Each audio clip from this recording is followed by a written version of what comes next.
Hello dear students, welcome to our YouTube channel Medico Nursing Classes. जैसा कि आप सब देख रहे हैं, पिछले कुछ दिनों से medico Nursing classes YouTube channel के ऊपर मेडिकल सर्जिकल नर्सिंग से रिलेटेड है वो क्रैश कोर्स है वो करवाया जा रहा है। और इस क्रैश कोर्स में जिसमें मेडिकल सर्जिकल नर्सिंग को कम्प्लीटली कंसाइज वे में हम डिस्कस कर रहे हैं, ताकि अपकमिंग जो नर्सिंग ऑफिसर रिक्रूटमेंट एग्जामिनेशन हैं उनमें हम अच्छे से परफॉर्म कर पाए। सॉरी। इसीलिए हम क्या कर रहे हैं, उनको कंसाइज वे में डिस्कस कर रहे हैं। साथ के साथ हम क्या कर रहे हैं, की पॉइंट्स को भी लेकर के चल रहे हैं। और यही की पॉइंट्स हमारे लिए डायरेक्ट जो क्वेश्चन आते हैं उनके लिए उन क्वेश्चन को हमारे लिए सॉल्व करते हैं। इस क्रैश कोर्स से पहले हमने medico Nursing classes YouTube channel के ऊपर नर्सिंग फाउंडेशन का पूरा कंप्लीट क्रैश कोर्स किया था। उसकी प्लेलिस्ट आपको medico Nursing classes YouTube channel के ऊपर देखने को मिल सकती है। तो चलिए चलते हैं और शुरू करते हैं आज की क्लास हमारी, जिसमें मेडिकल सर्जिकल नर्सिंग से रिलेटेड क्रैश कोर्स करते हैं। तो स्टूडेंट, जैसा कि आप सब देख रहे हैं कि पिछले कल की क्लास में हमने देखा था कि होम्योस्टेसिस क्या होता है, नॉर्टन ब्रेडन स्केल के बारे में पढ़ा, शॉक के बारे में हमने पढ़ा।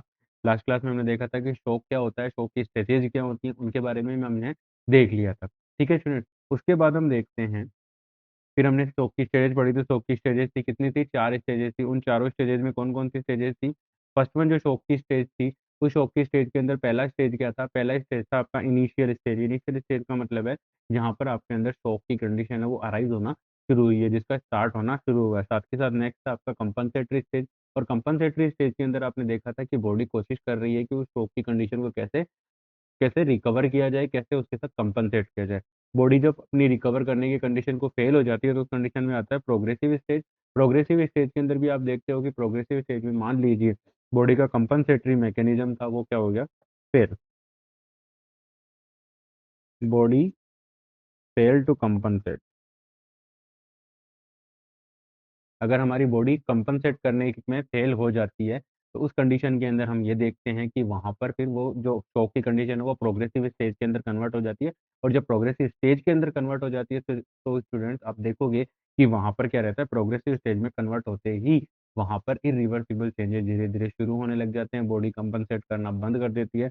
लास्ट स्टेज आती है आपकी इरिवर्सिबल स्टेज। लास्ट स्टेज आती है आपकी इरिवर्सिबल स्टेज। इरिवर्सिबल स्टेज में क्या हो जाते हैं, बॉडी के अंदर क्या हो जाते हैं, बॉडी के जो भी ऑर्गन्स है उनके अंदर परमानेंट डैमेज हो जाते हैं। ठीक है, permanent damage in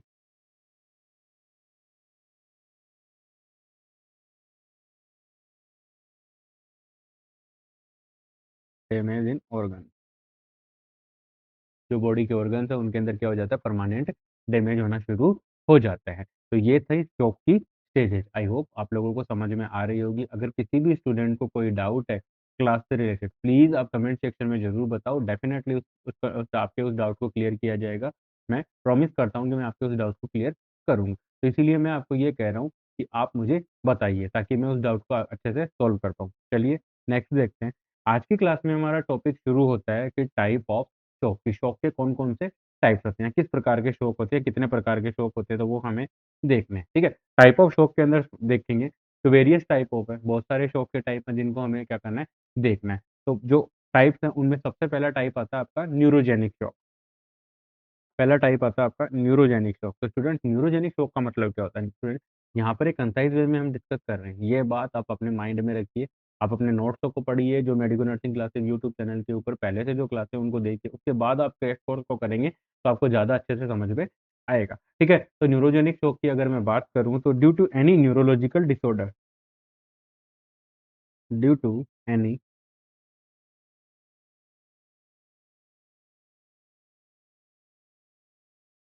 due to any neurological disorder, due to any neurological disorder, किसी भी न्यूरोलॉजिकल डिसऑर्डर की वजह से अगर body fail to maintain perfusion, अगर किसी भी न्यूरोलॉजिकल डिसऑर्डर की वजह से हमारी बॉडी परफ्यूजन को मेंटेन करने में फेल हो जाती है तो वो कंडीशन क्या कहलाती है, वो आती है आपकी न्यूरोजेनिक शॉक। जैसा कि मैं बात करूं, इन केस ऑफ मेनिंजाइटिस, ठीक है, head trauma, head injury,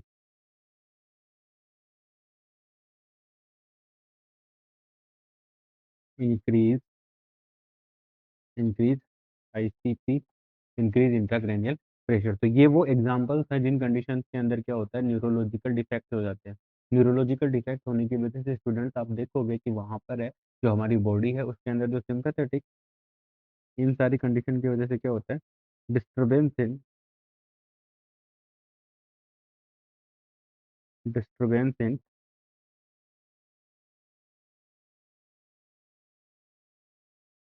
sympathetic and parasympathetic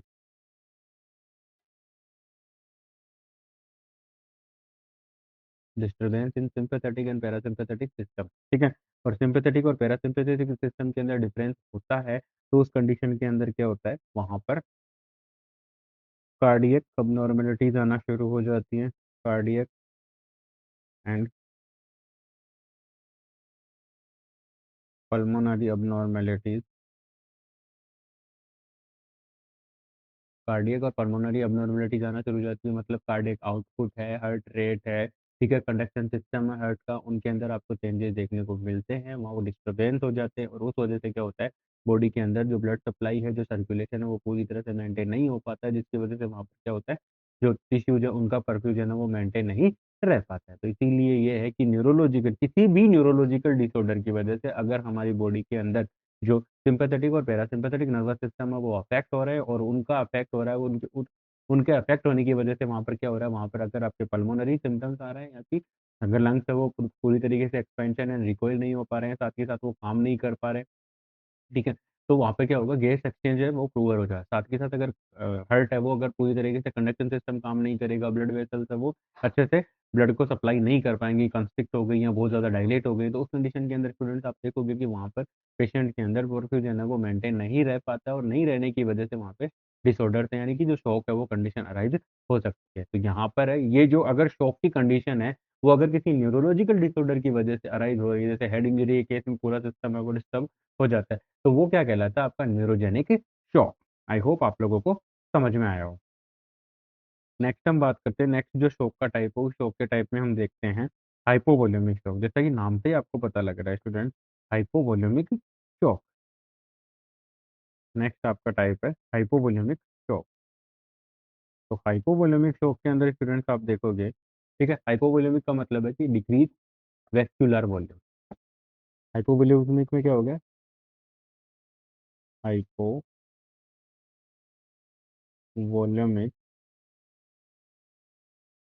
हाइपोवोल्यूमिक shock. अब हाइपोवोल्यूमिक शॉक है तो उस कंडीशन के अंदर क्या होगा, decrease vascular volume of blood, blood and fluid. Body के अंदर किसी भी रीजन की वजह से अगर वेस्कुलर वॉल्यूम है, जो ब्लड का जो वॉल्यूम है वो, और ब्लड का और या फ्लूइड का दोनों के अंदर डिस्टरबेंस आता है, डिक्रीज हो रहे हैं, तो उस कंडीशन के अंदर क्या हो सकता है, इंडिविजुअल के अंदर हाइपोवोल्यूमिक शॉक है वो अराइज हो सकता है। और ये शॉक मोस्टली आपको देखने को मिलता है in case of haemorrhage. Haemorrhage, मान लीजिए कोई एक्सीडेंटल इंजरी थी, उसकी वजह से क्या हुआ, बहुत ज़्यादा ब्लड का लॉस हो गया, और बहुत ज़्यादा ब्लड का लॉस होने की वजह से वहाँ पर क्या हो रहा है, इंडिविजुअल वो शॉक की कंडीशन के अंदर चला गया। ठीक है। उसके बाद होता है dehydration, severe dehydration. Severe dehydration, severe dehydration, मान लीजिए किसी इंडिविजुअल को नोजिया एंड वोमिटिंग थी, वो बहुत ही सीवियरली थी, उस कंडीशन के अंदर क्या होता है, फ्लैशुलर वॉल्यूम वो कम हो जाता है, इंडिविजुअल है वो क्या नहीं कर पाता, इनटेक नहीं ले पाता, उसकी वजह से वहाँ पर डिस्टर्बेंस हो जाते हैं। साथ ही साथ electrolyte imbalance, electrolyte imbalance,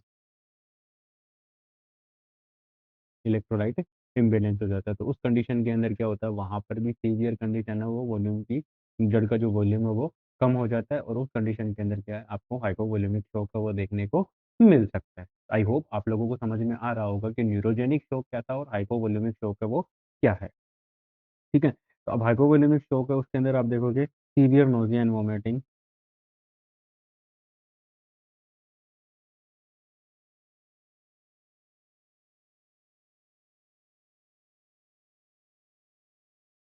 severe nausea and vomiting है वो अराइज हो जाते हैं। हेमरेज।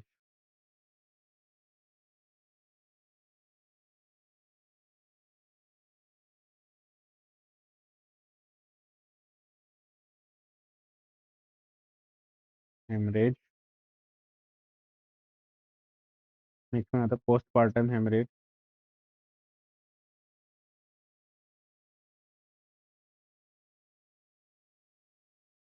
पोस्टपार्टम हेमरेज का मतलब है प्लासेंटा की डिलीवरी के बाद है जो ब्लीडिंग है वो कंटिन्यूसली रहती है और बहुत ज़्यादा ब्लड लॉस होने की वजह से पेशेंट है वो शॉक की कंडीशन के अंदर चला जाता है, उसे बोलते हैं अपन हाइपोवोलेमिक शॉक, जो किस वजह से हुआ, एक्सेसिव हेमरेज की वजह से।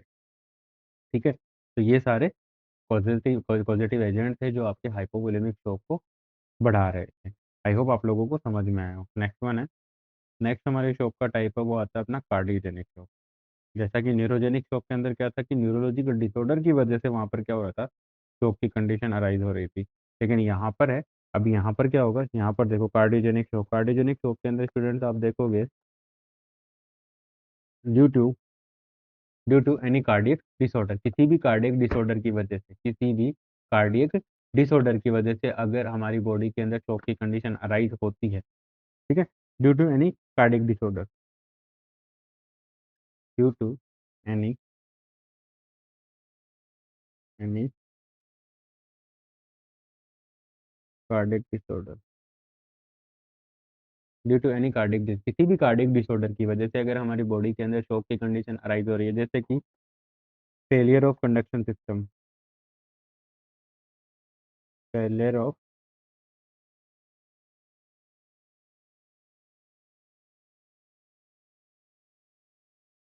कंडक्शन सिस्टम का फेल हो जाना,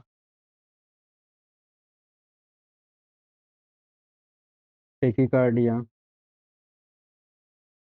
ब्रेडिकार्डिया, टेकिकार्डिया है, ब्रेडिकार्डिया है, किसी भी इंडिविजुअल को हो सकता है वेंट्रिकुलर टेकिकार्डिया, जिसे मैं लिखूंगा वीटी, वेंट्रिकुलर फिब्रिलेशन हो सकता है, ठीक है, एट्रियल फिब्रिलेशन हो सकता है, एट्रियल टेकिकार्डिया, ठीक है, एट्रियल टेकिका, मैंने शॉर्ट फॉर्म लिखे है वो बोल रहा हूँ, तो आप प्लीज़ आप इनको एक्सप्लेन करके लिख लीजिएगा। ठीक है, उसके बाद हो सकता है पेशेंट के अंदर कंजेस्टिव हार्ट फेलियर हो, कंजेस्टिव हार्ट फेलियर हो, कोई भी कंजेनाइटल अबनॉर्मेलिटीज हो, कंजेनाइटल अबनॉर्मेलिटीज। तो ये सारी वो कंडीशन है जिन कंडीशन के अंदर क्या हो सकता है स्टूडेंट, जो हार्ट है वो पूरी तरीके से जो डिमांड होती है हमारी बॉडी की, जितनी डिमांड होती है ब्लड की या ऑक्सीजन की, उस डिमांड को कंप्लीट नहीं कर पाता और उस डिमांड के फेलियर की वजह से, ठीक है, इन कंडीशन के अंदर क्या होता है,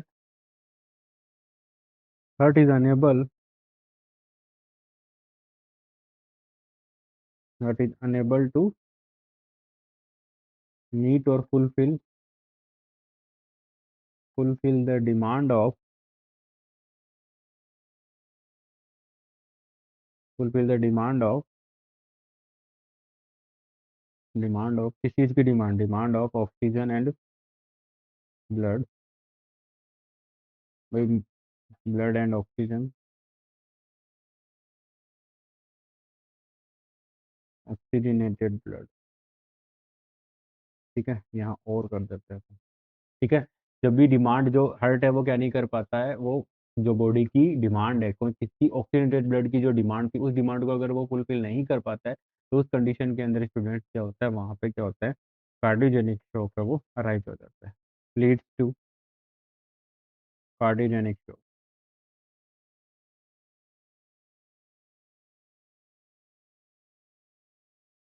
ये कंडीशन कहाँ तक ले जाती है आपको, कार्डियोजेनिक शॉक के अंदर। तो यहाँ पर मेरा बताने का पर्पज यही है कि जो कार्डियोजेनिक शॉक है वो किस वजह से हो रहा है, वो किसी भी कार्डियक अबनॉर्मेलिटी की वजह से क्या हो रहा है, जो हार्ट है वो ऑक्सीजन और जो ऑक्सीजनेटेड ब्लड है उसको फुलफिल, जो बॉडी की ऑक्सीजनेटेड ब्लड की जो डिमांड है उसको वो फुलफिल नहीं कर पा रहा है, जिसकी वजह से वहाँ पे क्या हो रहा है, शॉक अराइज हो रहा है।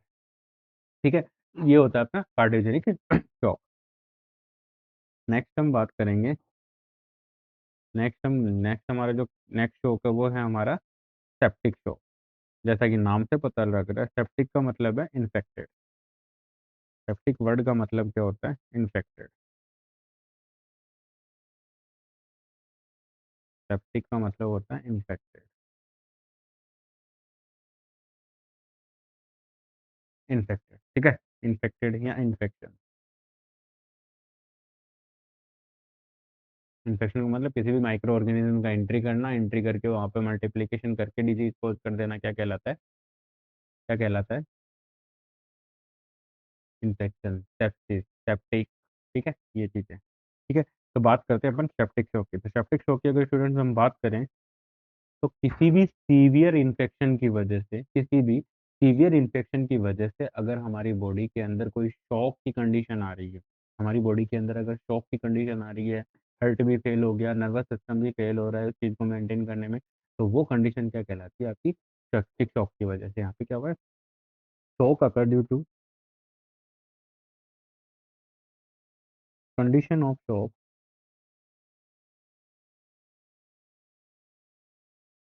It occur due to the condition of shock is occur due to the, किस वजह से ये अराइज हो रही है, अकर हो रही है कंडीशन? शॉक की जो कंडीशन है वो अकर किस वजह से हुई है? Due to severe infection. Severe infection, अगर सीवियर इन्फेक्शन की वजह से अगर शॉक की कंडीशन अराइज हुई है, तो वो कंडीशन क्या कहलाती है? Septic shock. शॉक का मतलब क्या होता है स्टूडेंट? Impaired tissue perfusion. दोबारा बता रहा हूँ, इम्पेयर्ड टिश्यू परफ्यूजन। याद रखिएगा, इन सारे ऑप्शंस के अंदर जो भी यहाँ पे हम डिस्कस कर रहे हैं, वहाँ से डायरेक्ट क्वेश्चन आपको पूछा जा सकता है। आपकी नोट से मेन एग्जाम आ रही है, आगे ये सही सीखी आएगी। ठीक है, डीजीएचएस है, डीएसएस भी है, ये सारी एग्जाम्स के अंदर आपको पूछा जा सकता है। तो आप इस चीज़ को, इस क्रैश कोर्स को थोड़ा ध्यान से और थोड़ा सीरियसली लेके पढ़िएगा। नेक्स्ट हम बात करते हैं अपने नेक्स्ट शॉक की, वो है एनाफाइलेटिक शॉक। एनाफाइलेटिक शॉक का मतलब है, एनाफाइलेटिक का मतलब क्या होता है? Hyper sensitivity reaction. एनाफाइलेटिक का मतलब होता है hyper sensitivity reaction.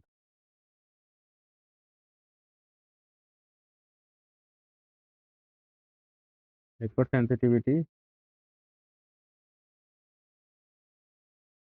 Hyper sensitivity reaction, कोई भी हाइपर सेंसिटिविटी रिएक्शन है, उस कंडीशन की वजह से अगर आपकी हमारी किसी भी इंडिविजुअल पेशेंट की बॉडी के अंदर अगर शॉक की कंडीशन अराइज हो रही है, तो वो कहलाता है आपका anaphylactic shock. Anaphylactic shock due to occur due to the,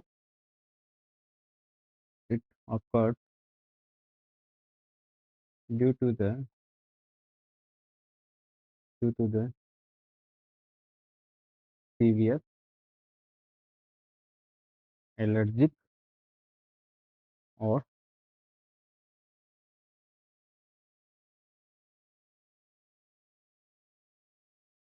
severe allergic और सीवियर हाइपर सेंसिटिविटी रिएक्शन।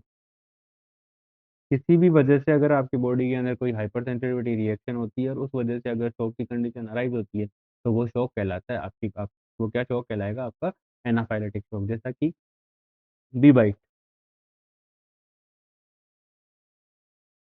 मधुमक्खी के काटने से, आपने मोस्ट कॉमनली जो शॉक की कंडीशन हम देखते हैं, मधुमक्खी के काटने से बहुत सारे इंडिविजुअल्स के अंदर क्या हो जाता है? शॉक की कंडीशन है वो हो जाती है। तो ये एक हाइपर सेंसिटिविटी रिएक्शन का क्या है? एक बहुत ही अच्छा एग्जाम्पल है। अगर आपकी बॉडी के अंदर कोई भी हाइपर सेंसिटिविटी रिएक्शन हो सकता है वो रिएक्शन चाहे किसी ड्रग की वजह से हो सकता है आपको ब्लड ट्रांसफ्यूजन की वजह से वो रिएक्शन हुआ है, हो सकता है आपको ऑर्गन डोनेशन की वजह से, ऑर्गन ट्रांसप्लांट की वजह से,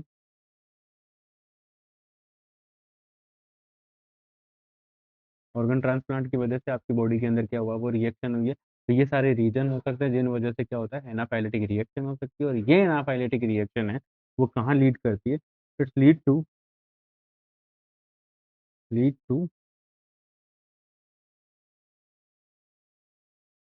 कॉज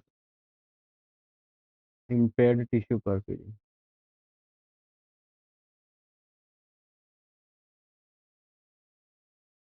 ये लोग लीड करती है कि इसकी वजह से क्या होता है? एनाफाइलेटिक रिएक्शन की वजह से क्या होता है? इम्पेयर्ड टिश्यू परफ्यूजन है वो क्या हो जाता है? इम्पेयर्ड हो जाता है। और टिश्यू परफ्यूजन इम्पेयर्ड हो रहा है, उसी कंडीशन को हम क्या करें? उसी को हम कहते हैं शॉक की कंडीशन। ठीक है, आई होप आप लोगों को जो मैंने शॉक के टाइप्स को जो एक्सप्लेन किया है वो आप लोगों को समझ में आया होगा। प्लीज़, अगर किसी भी स्टूडेंट को किसी भी शॉक के टाइप में कोई डाउट है, तो प्लीज़ आप कमेंट सेक्शन में बताइए, मैं डेफिनेटली उसका आंसर करूँगा। चलते हैं अपने नेक्स्ट पॉइंट पे। नेक्स्ट पॉइंट के अंदर बताया गया है थोड़ा सा डिटेल के साथ कि हाइपोवोलेमिक शॉक क्या है, थोड़ा डिटेल के साथ इसमें बताया गया है। तो हाइपोवोलेमिक शॉक, तो हाइपोवोलेमिक शॉक की अगर हम बात करें तो नैरोइंग ऑफ पल्स प्रेशर, यहाँ पे हाइपोवोलेमिक शॉक के अंदर क्या एक साइन एंड सिम्टम्स, जो इंपॉर्टेंट साइन एंड सिम्टम्स आ रहे हैं वो देखिएगा स्टूडेंट। जो इंपॉर्टेंट साइन एंड सिम्टम्स आ रहे हैं वो क्या आ रहे हैं, जो इंपॉर्टेंट साइन एंड सिम्टम्स है, पहला साइन एंड सिम्टम्स इंपॉर्टेंट है वो क्या है, नैरोइंग ऑफ पल्स प्रेशर। अब यहाँ पर एक टर्मिनोलॉजी आ गई है हमारे पास कि पल्स प्रेशर क्या होता है। Pulse pressure is about systolic blood pressure minus diastolic blood pressure. क्या होता है pulse pressure,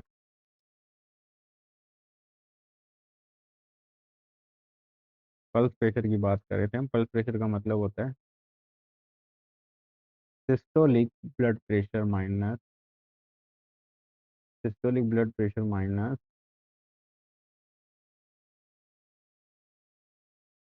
diastolic blood pressure.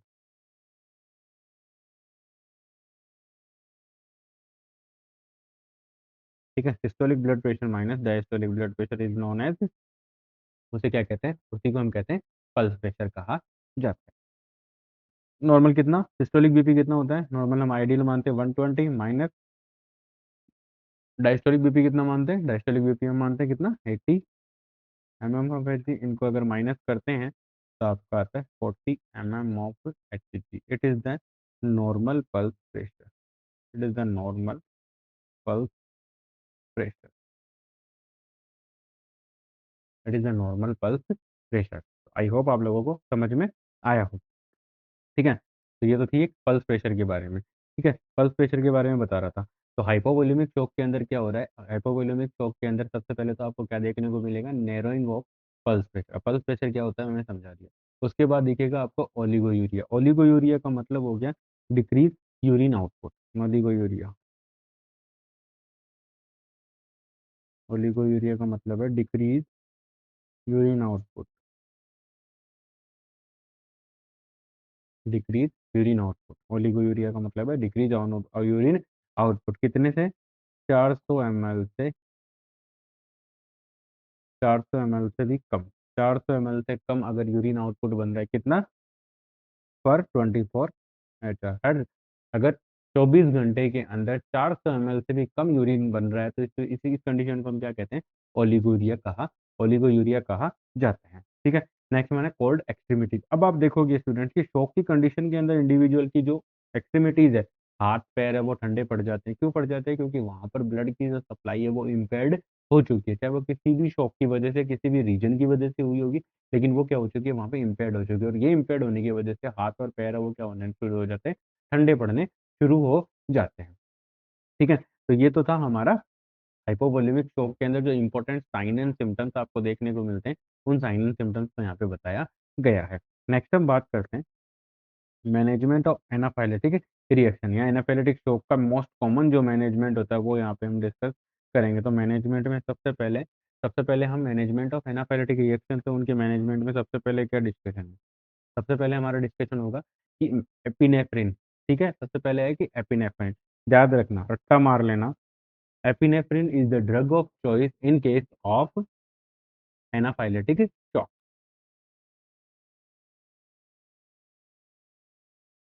Drug of choice, drug of choice in anaphylactic, in anaphylactic shock. Shock की कंडीशन में अगर shock anaphylactic shock है, अगर shock anaphylactic shock है तो उस कंडीशन के अंदर स्टूडेंट्स आप देखोगे कि हमारी जो ड्रग ऑफ चॉइस है वो क्या होगी, epinephrine. Epinephrine is the drug of choice in case of anaphylactic shock या एनाफाइलेटिक रिएक्शन। ये क्वेश्चन आया हुआ है एम्स 2016, जो जनवरी के अंदर एग्जाम लगा। ये उसकी ये एम्स प्रीवियस एम्स के एग्जाम्स के अंदर एक ये क्वेश्चन है वो आपको आया हुआ है। तो इसको थोड़ा सा ध्यान से रखिएगा, और ये बहुत ही डायरेक्ट क्वेश्चन है, इजी क्वेश्चन है, इजीली हम यहाँ पे नंबर है वो गेन कर सकते हैं। तो यहाँ पर मैं आपको बताना चाह रहा था कि epinephrine is the drug of choice, epinephrine is the drug of choice for anaphylactic shock. Next हम बात करते हैं कोर्टिकोस्टेरॉइड। ठीक है, जब भी एलर्जिक रिएक्शन होती है, जैसे मान लीजिए आप ब्लड ट्रांसफ्यूजन कर रहे हो, उस कंडीशन के अंदर अगर एलर्जिक रिएक्शन हो जाती है तो हम क्या देते हैं, एविल। एविल में डाइफेनहाइड्रेमाइन मेलेट, ठीक है, फिनारमाइन मेलेट आता है। दूसरा क्या आएगा आपका, दूसरा देते हैं अपन कोर्टिकोस्टेरॉइड, जैसे हाइड्रोकोर्टिसोन है वो देते हैं। तो हाइड्रोकोर्टिसोन है वो क्या करते हैं, हाइड्रोकोर्टिसोन क्या करते हैं, डिक्रीज इम्यूनिटी या इम्यून रिस्पॉन्स को कम करते हैं। ये क्या करते हैं, इम्यून रिस्पॉन्स को कम करते हैं। जो कॉर्टिकोस्टेरॉइड्स हैं वो हम देते हैं, एविल लगाते हैं, अगर ब्लड की रिएक्शन हो जाती है यहाँ पर भी हम क्या करेंगे, एनाफाइलेटिक रिएक्शन है तो एनाफाइलेटिक रिएक्शन के अंदर हम क्या करते हैं, क्या कर रहे हैं, एपिनेफ्रिन है, ये तो ड्रग ऑफ चॉइस है। लेकिन अगर कॉर्टिकोस्टेरॉइड्स है तो कॉर्टिकोस्टेरॉइड्स भी हम देते हैं एनाफाइलेटिक रिएक्शन के अंदर। क्यों, क्योंकि ये क्या करते हैं, डिक्रीज इम्यून रिस्पॉन्स, इम्यून, ये इम्यून रेस्पॉन्स को क्या करते हैं, कम करते हैं, ठीक है। नेक्स्ट है एंटी हिस्टामिनिक। जब भी एनाफाइलेटिक रिएक्शन होती है तो बॉडी के अंदर हिस्टामिन, एंटी हिस्टामिन का जो हिस्टामिन है वो बढ़ जाता है। हिस्टामिन कहाँ से होता है, मास्ट सेल से निकलता है, ठीक है। हिस्टामिन का लेवल है वो बढ़ जाता है, तो एंटी हिस्टामिनिक ड्रग्स हमें देनी होगी। एंटी हिस्टामिनिक ड्रग्स का मतलब है वो दवाइयाँ जो ब्लड के अंदर, वो दवाइयाँ जो ब्लड के अंदर हिस्टामिन के लेवल को कम करती हैं, उसे हम बोलते हैं anti histaminic drug. Next one है aminophylline. Aminophylline and corticosteroids for airway patency. ये इंपॉर्टेंट पॉइंट है, ध्यान में रखिएगा, याद करिए, ठीक है। तो अगर मान लीजिए एनाफाइलेटिक रिएक्शन की वजह से अगर किसी इंडिविजुअल के एयरवे के अंदर कोई ब्लॉकेज आ रहा है या एयर, उसको सांस लेने में दिक्कत हो रही है, क्या है, एमिनोफाइलिन और कोर्टिकोस्टेरॉइड कब देंगे, जब किसी इंडिविजुअल को शॉक की कंडीशन की वजह से, ठीक है, जो पेशेंट है वो अच्छे से ब्रीथिंग नहीं कर पा रहा है, means patient is unable to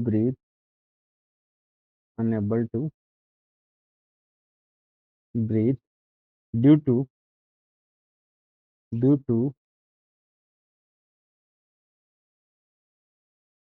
allergic और एनाफाइलेटिक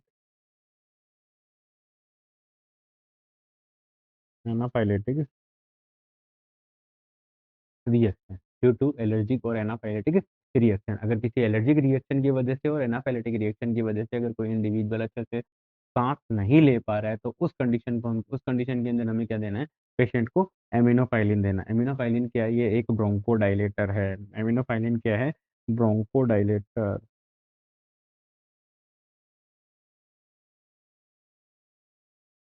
ये क्या है, ब्रोंकोडाइलेटर। और साथ में हम क्या करेंगे, कोर्टिकोस्टेरॉइड्स भी देंगे, ठीक है। कोर्टिकोस्टेरॉइड्स में सबसे कॉमनली यूज होता है आपका हाइड्रोकोर्टिसोन,